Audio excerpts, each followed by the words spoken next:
Hi everyone, welcome to English CLAT 2022 key paper discussion. My name is Shaji Mohan. I'm a teacher of English. I work for Abhyaas institution. So the video is from Abhyaas. So without further ado, let us start today the explanation of key. So let's see what we have as the first comprehension passage. So the first passage here is wash, wash, wash your hands. I believe this is the third passage on your master paper.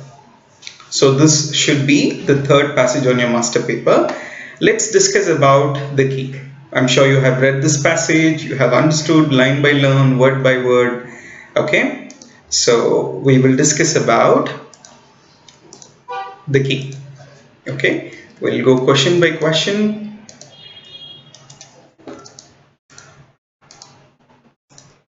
Okay, so the first question is the main idea of the passage is that. The main idea of the passage is that, and the options given below are all original theories and works should receive unreserved acceptance. Many undeserving innovators have been honored after their demise. Creativity must never be inhibited. And finally, numerous innovators have found recognition and appreciation of their work posthumously. The word posthumously means after death, exactly. So when we look at all the four options, I'm sure we tend to get confused between, I would say B and D, right? Most of you might be confused between B and D because B says many undeserving innovators have been honored after their demise. Because after their demise, and option D also talks about posthumously, that is after demise. Or you could again think about, should it be option A, all original theories and works should receive unreserved acceptance? So what do you think? The answer is yes. The answer is D. The answer is D. Numerous innovators have found recognition and appreciation of their work posthumously, because even in the last passage, in the last paragraph, it is clearly said. What was it said? See, Franz Kafka was a proficient writer, but when he published a few pieces of his writings, he received immense criticism. Before his death in 1924, he handed over his unpublished novels and short stories to his friend Max Brod and urged him to destroy them. So now I don't mean to say just reading out one paragraph in a passage to talk about the answers in it. But basically the passage talks about numerous innovators or numerous, skilled, talented people have found recognition and appreciation of their work posthumously. Some even get awarded, some are given great awards after death. So that's what the passage talks about. So that should be the answer. Numerous innovators have found recognition and appreciation of their work posthumously. So that's the answer for the first question. Now moving to question number 2. From the passage, it is evident that Dr. Ignace's theory was rejected because. From the passage, it is evident that Dr. Ignace's theory was rejected because one of these reasons: he could not substantiate it. The doctors did not want him to regulate their worth ethics, or he had been declared insane, or Joseph Lister and Louis Pasteur had already discovered germs. What should be the answer? Think about it. You have time to think. So what should you think? It is mentioned in the passage that he wasn't declared insane. Somewhere in the passage it is said he was convinced, he was persuaded to visit an asylum, he was persuaded to undergo some kind of a treatment, and Joseph Lister and Louis Pasteur had already discovered germs, that is also said. But the question is, from the passage it is evident that Dr. Ignace's theory was rejected because He could not substantiate it. He could not substantiate it. What does it mean, substantiate it? He couldn't immediately prove it. He couldn't immediately let the world know, let the people know that there was some kind of a immediate effect of something. Okay, so washing of hands, is that what the passage all about? Right. So he could not substantiate it.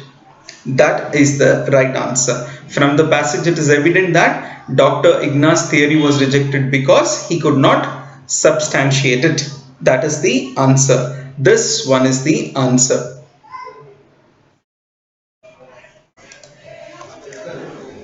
So answer is he could not substantiate it.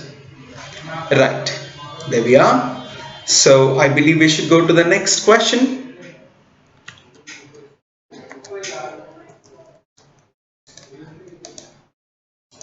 Yeah. Question 3. From the passage one can conclude that the art critics who dash Van Gogh's works were dash. Option A, applauded, pessimistic, censured, hypercritical, denounced and tolerant, acclaimed and rigid. Take a look at these words.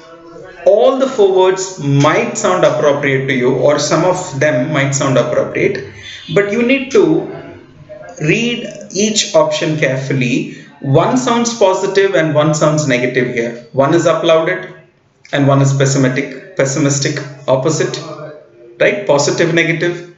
And C, option C, denounced and tolerant. Okay. And then acclaimed and rigid, positive, negative. So what should it be? What do you think? I haven't talked about censured and hypercritical. So censured is condemn, criticize something. From the passage one can conclude that the art critics who condemned or criticized Van Gogh's works were hypercritical. That means overcritical. It has to be overcritical. See, his work was not applauded, his work was not acclaimed, and his work were not denounced. So you cannot say applauded, acclaimed. You could be confused between censured and denounced, but were they tolerant? No, they weren't tolerant. So if the first word confuses, you can take a look at the next one, the second option. So from the passage, one can conclude that the art critics who censured Van Gogh's works were hypercritical. So answer is B. Censured, hypercritical.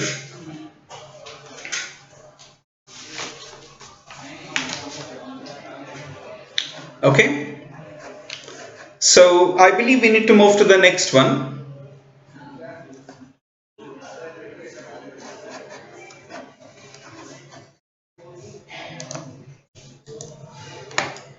So fourth question. From the passage it can be inferred that Max Brod was of the opinion that France had not reached out to the right critics. From the passage, it can be inferred that Max Brod was of the opinion that France had not reached out to the right critics, decried France's writings, considered it unsacred to destroy any manuscript, or appreciated and valued France's works. What should be inferred from the passage? What can we infer from the passage? What should be the answer?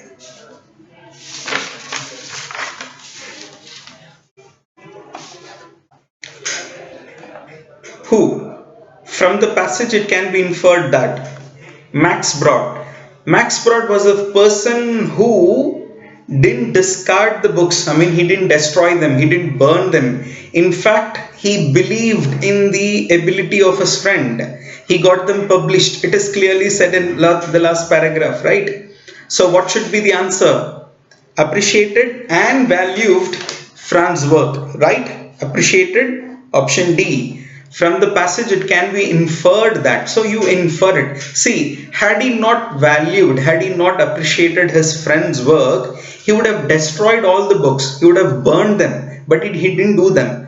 After the death of his best friend, he got them published. So the answer is D. Appreciated and valued Franz's works. Done. Next. And the last question from passage 1. That's passage number 3 on your master sheet. The word relentlessly in the passage can be best replaced by the word.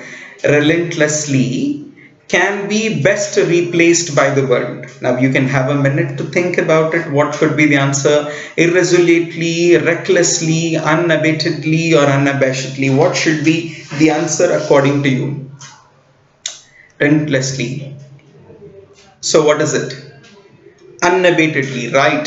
So that means harshly, brutally, without any stoppage, continuous, right? So the word relentlessly in the passage can be best replaced by the word unabatedly, right? Excellent. So without further ado, we need to move ahead to the next one. The next passage here is the modern animal rights movement. Modern animal rights movement. So that should be the 6th passage on your paper. Yep. That is the 6th one. Yep. That is the 6th passage on your paper. So animal right movement. So it talks about animal right movement which originated in 1970s, may be understood as a reaction to dominant emphasis within science, a religion, principally, though not exclusively Christianity. So the passage goes like this. Let's see what are the questions given. I'm sure you have read all of them, all the passages thoroughly, not once but a couple of times. Let's see.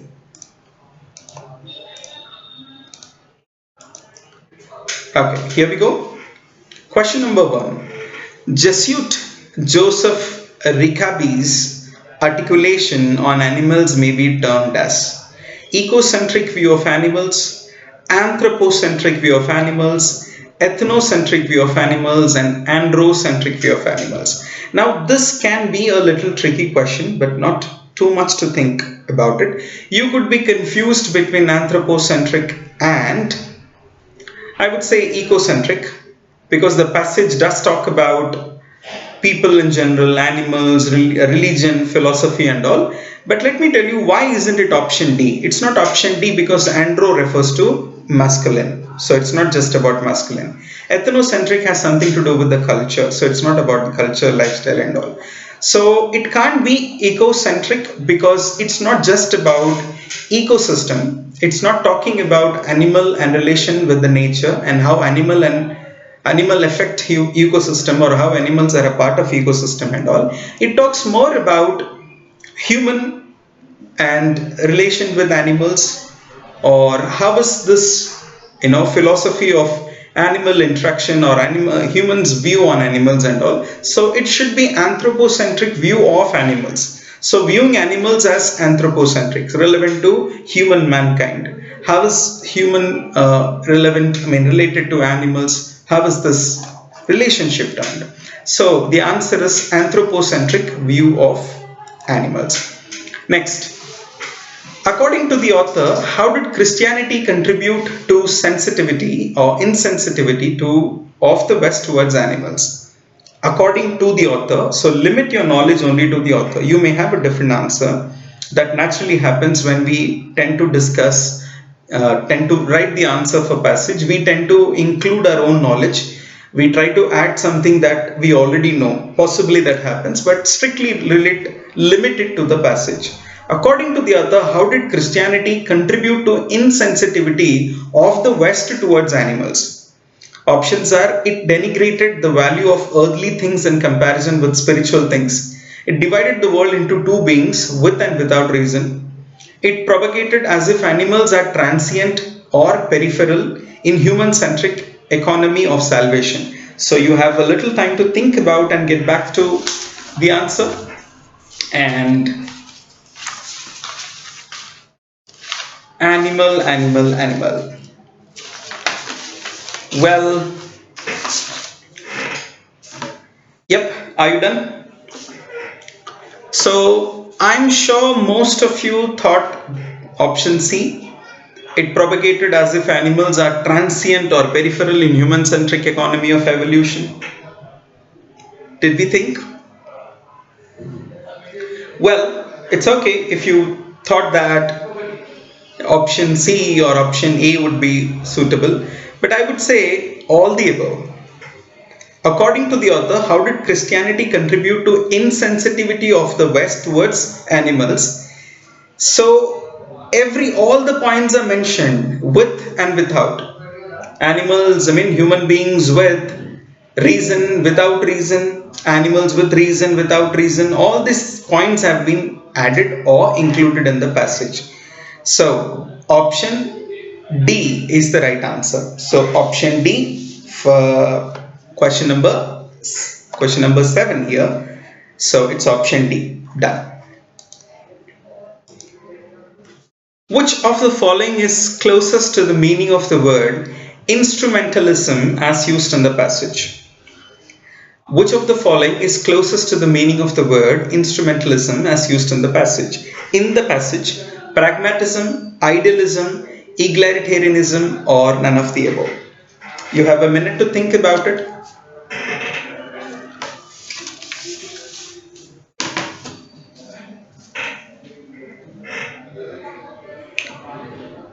Ready?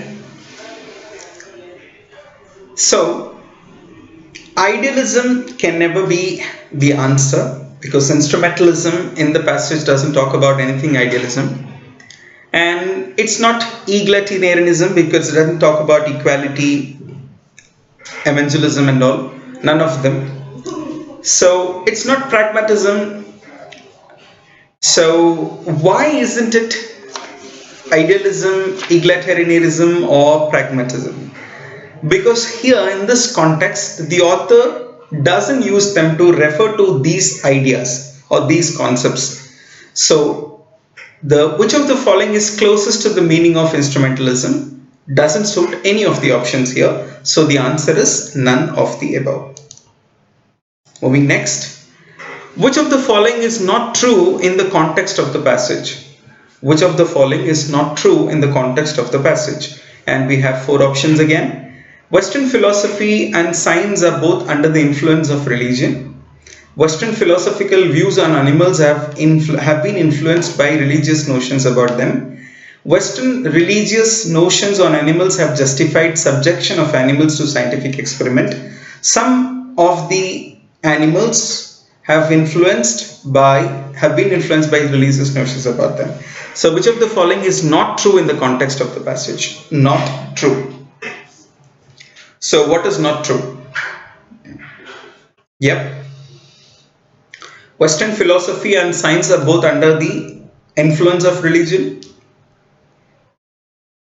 Is it true? Yep. That is the right answer. So which of the following is not true in the context of the passage?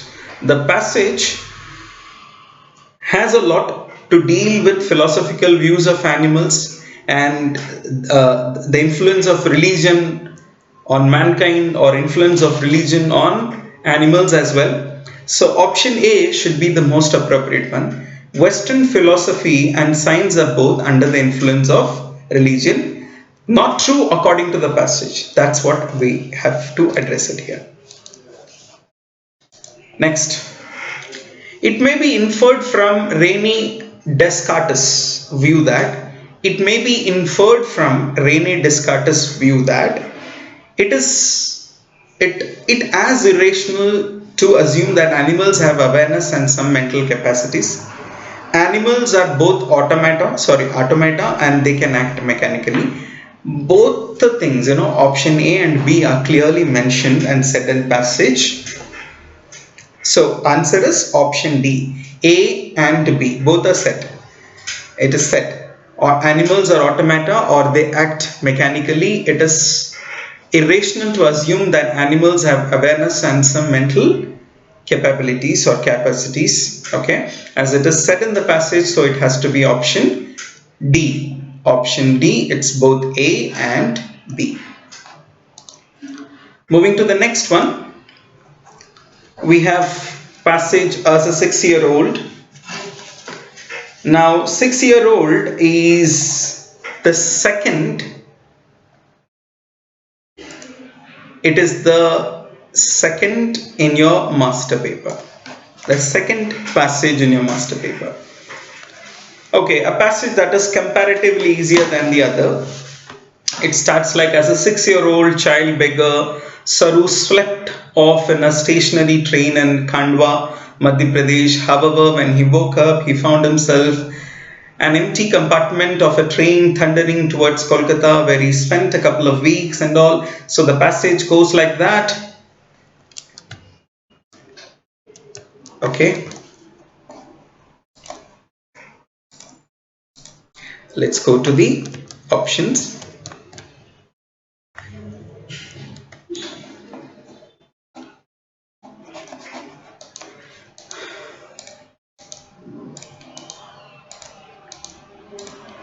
Yep. From the passage, it is evident that Saru's desire to find his mother ended up being a distant dream, inspired him to use Google satellite feature intermittently, waned as time went by, did not slacken till he succeeded. So let me give you some clues on each option. Waned in the sense lost interest, dried off, worn off. Ended up being a distant dream, that means far dream that is impossible to achieve. Inspired him to use Google satellite feature intermittently, so that means irregularly. No. So when you understand the word in each option, I mean the meaning of the phrase or the sentence, you may find the answer. Yes, the answer is D, did not slacken till he succeeded, right? So he did succeed, he met, right? He met and then he stayed connected with his mother, which is very true. So answer is D, did not slacken till he succeeded. In the sentence, these very apps have snatched away the joys of long nature walks the author has, satirized nature, that is satire, metaphorized apps, applications, metaphorized, personified apps, or none of the above. These very apps have snatched away, the joys of long nature walks the author has, personified apps. Now you must be thinking, how is it personify? Because it's human tendency or human nature to grab, kick, punch, nudge, bite. All these are human things, right? We punch, right? We knuckle, we push. Similarly, we grab or we snatch something. So snatch is human action, human. So that is personified. In the sentence, these very apps have snatched away the joys of long nature walks the author has personified apps. He has personified, I mean he has given life to apps. See, what are the apps doing? The apps are snatching away. So it's a human action. Humans snatch, humans bite, humans knuckle, punch and all. So it's human action. So when an application does the act of human, it is personified. That is the answer. So answers option C is the right one. Next, from the passage one can conclude that it is impossible for people to reduce the usage of apps. There is a direct correlation between loneliness and excessive usage of social media app. The use of technology is as essential for mental health as food and water is for physical health. All senior citizens are lonely because they are not tech savvy. That's an interesting question. You should probably give it a particular thought before you answer them. So answer for this question is yes, it is option B. There is a direct correlation between loneliness and excessive usage of social media apps, because it is clearly said in the passage that earlier loneliness was only limited to senior citizens, men who or people who had retired from job. They have no much social contact. because it's not necessary for them to communicate with the outside world. So they feel lonely, they want to go out, socialize and all. But nowadays loneliness is also felt by the youth. The more we are tech savvy, the less we are communicating with people. So the less human interaction is there. So that's the reason. There is a direct correlation between loneliness and usage of excessive social media app, right? So answer is B. Next.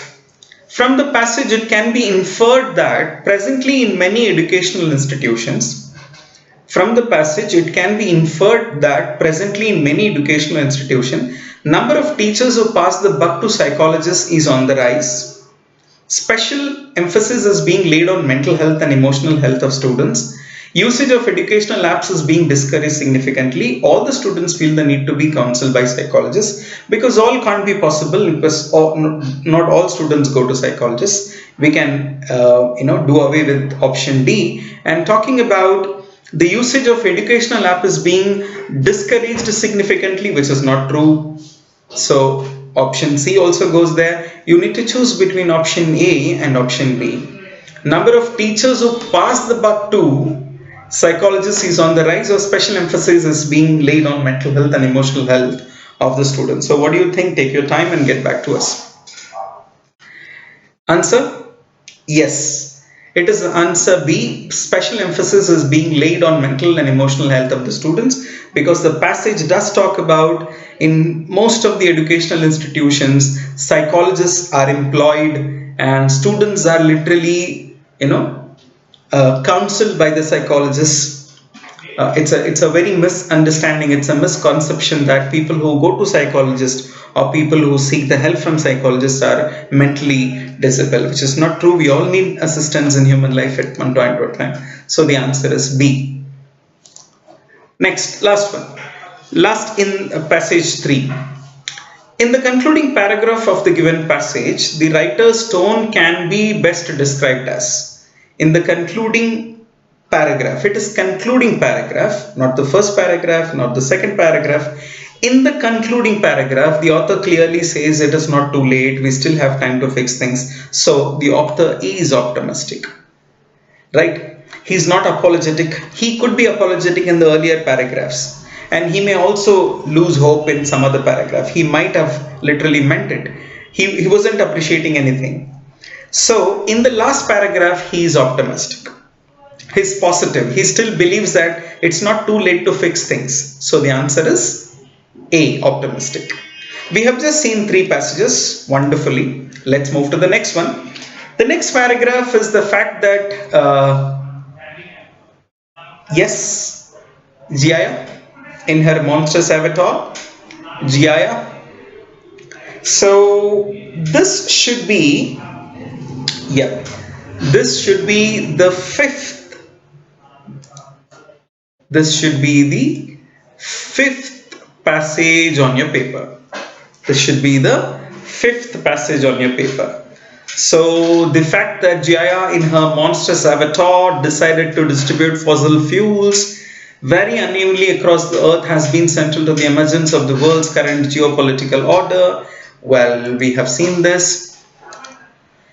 So let's quickly move to the options given. I'm not reading out the passages because you all have done that, not once but couple of times. Even when you had the paper home, you did your research. It's just discussing about why is this key and why not other one. Okay, what is the central idea of the passage? What is the central idea of the passage? So it says fossil fuels and war making, strategic value fossil fuels and US dominance in the world, role of fossil fuels in modern geopolitical order, or distribution of fossil fuels in the world. What should be the answer? You can take your time. As I said, it's passage number 5 on your master sheet. And what is the answer? Yes, fossil fuels. The 5th paragraph. Yes, the role of fossil fuels in modern geopolitical order, because it's clearly mentioned in a paragraph the role of fossil fuels and usage of fossil fuels by different countries and its role in modern political order, geopolitical order for that matter. So, without any discussion on it, we have just answered it. What was the cause of Germany's defeat in the First World War? What was the cause of Germany's defeat in the First World War? The main cause we are discussing about: Germany's shortage of oil, advantage of Britain and France, weakness of Germany's navy, or all the above. Weakness of Germany's navy? Definitely not. Advantage of Britain and France? Advantage of Britain and France leading to Germany's defeat? Definitely not. So it is answer Germany's shortage of oil. It is clearly said Germany's shortage of oil led to the disaster. So option A is the right one. Done. Next. Which of the following could be inferred from Michael Clare's opinion on US military? It is inferred. We need to be very clear here. Which of the following could be inferred from Michael Clare's opinion on US military? It says the US military interferes with energy needs of the countries. B. The US energy policy has become increasingly militarized. The US has changed energy policy drastically, or the US has fully understood the strategic value of controlling oil fuels. Now, I would say you can be confused between option B and D. Yep, option B and D could be confusing because it is clearly talking about, the passage does talk about US some strategic value of controlling oils, storing them, using them, and all. But I believe US energy policy has become increasingly militarized, is what the passage, or what could be inferred from what Michael Clare's opinion on. So US energy has become increasingly militarized is the right answer. It's militarized, and he does mean in a specific passage. So answer for question 18, number 18, which of the following could be inferred from Michael Clare opinion on US military is the US energy policy has become increasingly militarized. Number 19, what does the phrase tangentially related to mean? Tangentially related to mean, what could it mean? So related directly in a straightforward way, related closely and centrally, related on a slightly and peripherally, that means the short term, none of the above. Answer is, think about it, take a minute or two. Related directly, related closely, related slightly. You don't understand the first word, straightforward, centrally. It cannot be straightforward way. It cannot be centrally, so it's peripherally, that means slightly and short-lived. So closely and centrally are different. So slightly, little, and peripherally, short-lived. So the answer is related only slightly and peripherally. What does the phrase tangentially related to mean? Slightly and peripherally. Great. What is the US strategically dominating global hegemon? What makes the US strategically dominating global hegemon? So strategically dominating. Option A, capacity of the US to provide oil protection service, guarding pipelines, refineries and loading facilities, increasingly militarized energy policy of the US Navy, the largest oceanic force on the planet, the role of US as a guarantor of global energy flows. So we have four options there, and what do you think should be the right answer? We have answered four. The answer is the last one to be answered. So what do you think? The role of US as a guarantor of global energy flows. Exactly. The role of US as a guarantor of global energy flows. That is the right answer. Excellent. We have just answered passage 5 from your main sheet. There we are. We are moving ahead. The next one. Okay. Number 5 passage, we have public speaking is a powerful real life skill. Public speaking, yep. Now public speaking is the first, yep. It is the first, yep. It is the first passage on your master paper, on the paper, the paper that you have appeared for. Okay, so it talks about public speaking is a powerful tool. You have read this passage carefully. Okay, moving. It says heart-wrenching, William Faulkner. Yep. Now moving to question number 1. The main idea of the passage is that all leaders should be accomplished public speakers. An impactful speech can convey a strong message to the listeners. A speech should sound pleasing to the ears of the listeners. Public speakers should be bold and argumentative. You can do away with some options just like that. Probably option D could be, you can do away with option D. And option A, all leaders should be accomplished public speakers. That is nowhere mentioned in the passage. Choose between C and B. What is the answer? Obviously, it's not C because it's not about pleasing to the ears. So it is option B. An impactful speech can convey a strong message to the listeners. So answer for question 21 here is an impactful speech can convey a strong message to the listeners. The tone of the surrender speeches. The tone of the surrender speeches. What is the tone of the surrender speech? Is it satiric? It is optimistic, poignant, or narcissistic? So surrender speech has something to do with emotion. It's not optimistic, it's not satiric, it is not narcissistic. So it is a poignant, that means touchy, emotional one, right? So surrender speech. Surrender, you can understand. It is evident that through his speech, Churchill wished to dash his countrymen. So, did he want to warn his countrymen, inform, remind, reassure? What should be the answer? Think about it. What should be the answer? What did he want to do? Take your time, think about it. What should be the answer for the public speaking one? I'll get back to the passage. I'll just read the passage a few lines. Winston Churchill, what does he say? That's beautiful lines. A couple of lines mentioned here. Winston Churchill, I believe. So, yep. I can open the PPT and show you exactly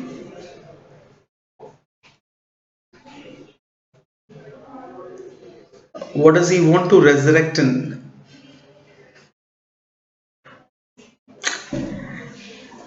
One second.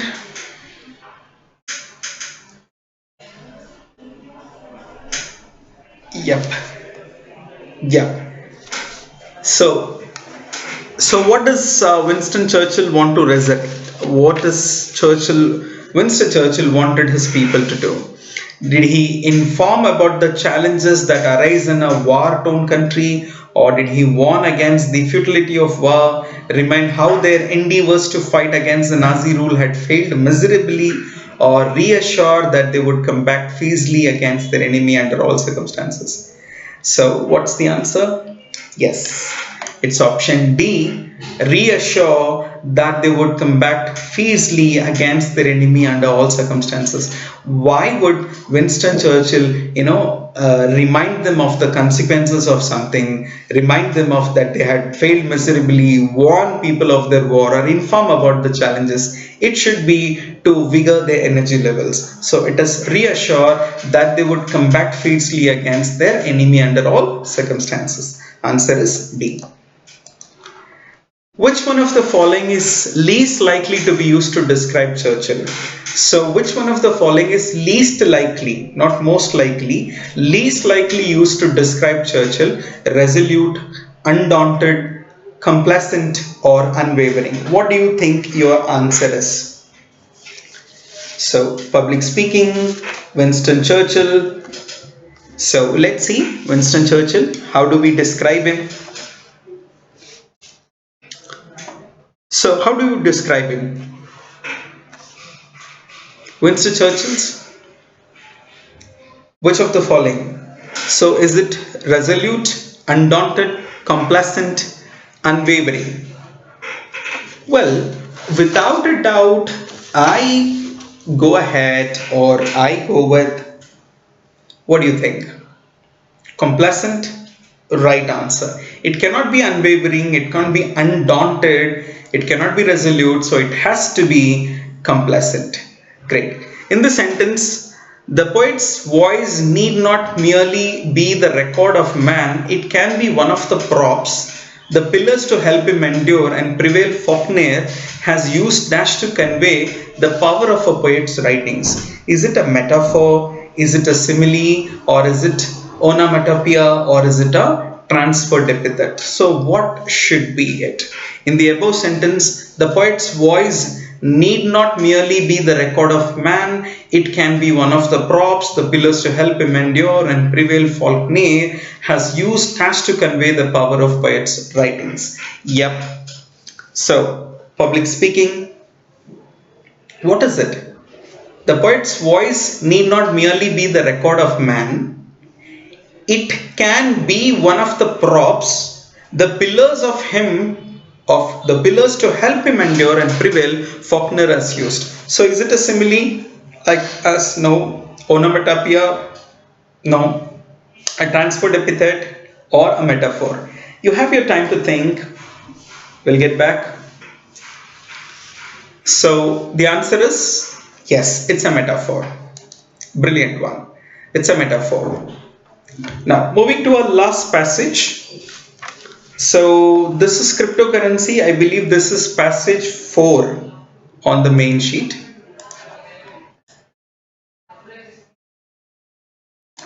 Right. It's 4. So, this is passage 4 on the main sheet. Passage 4, cryptocurrencies. So cryptocurrency is which of the following does not or does best, sorry, which of the following does best describe attitude of the author towards rich people? Is he concerned about them? Is he assiduous about them, sympathetic towards them, or indifferent towards them? I hope you have already answered it without any. Yes, he doesn't care. See, it means cryptocurrency, rich people could involve in such things, lose money, it doesn't make any difference. He makes it very clear. So it's indifferent. Indifference means uninterested. Which of the following is true in the context of the passage? In the context of the passage, that means limit your knowledge to what is said in the passage. Limit your knowledge to what is said in the passage. Which of the following is true in the context of the passage? The author defends the current money credit system. The author rejects the idea that the central bank or government creates money and are busy debasing it in its self-interest or in their self-interest. The author backs the protection of law from the menace of cryptocurrencies. We have noticed all the 3 points in 3 different paragraphs. Finally, he defends the current money credit system. He also says that the government is not doing it to debase it. He says the rich could do it, the poor can't afford it. So all the above should be the right answer. Which rhetorical devices employed in cryptocurrencies are just the latest alchemy? So which rhetorical device is employed in cryptocurrencies are just the latest alchemy? So cryptocurrency, what should be your answer? Is it cryptocurrencies are the latest alchemy? Is it antithesis, metaphor, personification, or synodoshe? Synodoshe. Cryptocurrency, where are we? Just give me a moment. I'll see the passage on cryptocurrency. It's the 4th run, right? Yeah. So, cryptocurrency, that's cryptocurrency, okay. Yep. So, which rhetorical devices employed in cryptocurrencies are just the latest alchemy? Is it antithesis, personification, metaphor, or synodoshe? So, it's not personification, very clearly understood. It's not cynic doshe, so definitely understood. Antithesis or metamorpho. So metaphor. So without further ado, the answer is metaphor. Rightly thought and rightly answered. It's a metaphor. Great. Which of the following does best describe the passage? Is it argumentative and explanatory, descriptive and argumentative, narrative and explanatory, or expository and argumentative? So finally, is it argumentative? That's what you need to think. Does it begin argumentative and explanatory, or descriptive argumentative, narrative explanatory, expository and argumentative? That's how you need to think. Yep. So finally, it's not argumentative. So option B and D can be removed. So option A and C should be chosen. Is it argumentative and explanatory, narrative and explanatory? Yep, it's argumentative and explanatory because it does begin with argumentative. It technically begins like rich go spend money, need of the hour, it doesn't make any difference. So that's how the passage does begin. So it's argumentative and then it is explanatory. Beautiful. And finally, moving on to the last one. What do cryptocurrency enthusiasts rely on? Cryptocurrency enthusiasts rely on exemption from regulation, privatization of money, disconnection of money from the economy. Excellent one. So, what do they actually depend on? How do they want it? Did we answer the last one properly? Yep. Right. What do the cryptocurrency enthusiasts rely on? It is clearly said all the 3 points are mentioned. They want the privatization of money.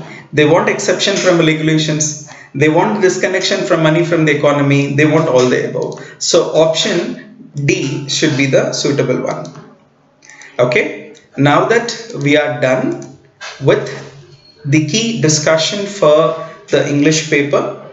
Okay, I had to make this video quick and crisp because you have read all the passages. I mean, you appeared for the paper, you had a clarity on the answers. My job was only to give you a little idea. How do we choose the right answer? Why not the other options? Why other options may not be suitable? Why is this the right one?